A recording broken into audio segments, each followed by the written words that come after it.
the relationship between presidents and leaders of the intelligence agencies is always a tricky one.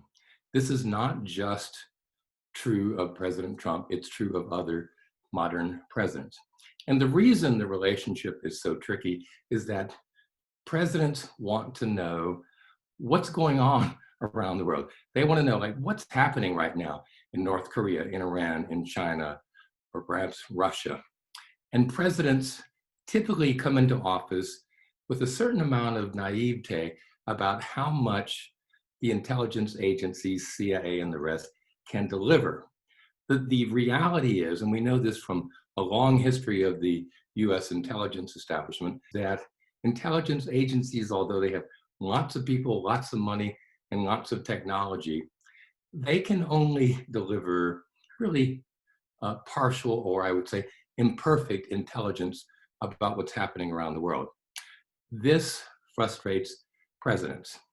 The president has made clear both in private meetings about which there have been leaks, but also in public statements that he is fairly often very dissatisfied with the quality of the intelligence that he receives. They gave him a report about Iran that he did not like, and he just said, well, they should go back to school.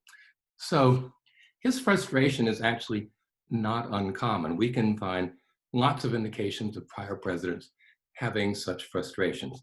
The difference, and this won't shock many people, the difference is President Trump goes public with his frustrations. Again, he says they need to go back to school or they don't know what they're talking about. This sets him apart from every other modern president. I'm a scholar of national security and intelligence and presidents, so obviously I would think that this question of a president's difficult relations with intelligence leaders matters a lot, and it does. But when it comes to voters, the truth is most American voters don't know much about the CIA and NSA and those other 14 or 15 intelligence agencies. They tend to know, what shows up in movies and TV shows and a few headlines. So the reality is that to most American voters, the intelligence establishment is a mystery.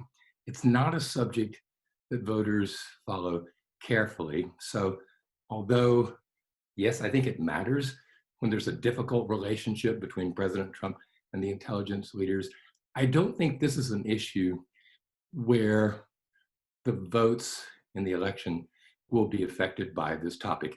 For most American voters, although I think it's important, it's a bit too sort of rarefied, obscure topic. So I don't think it's going to be shifting votes in November.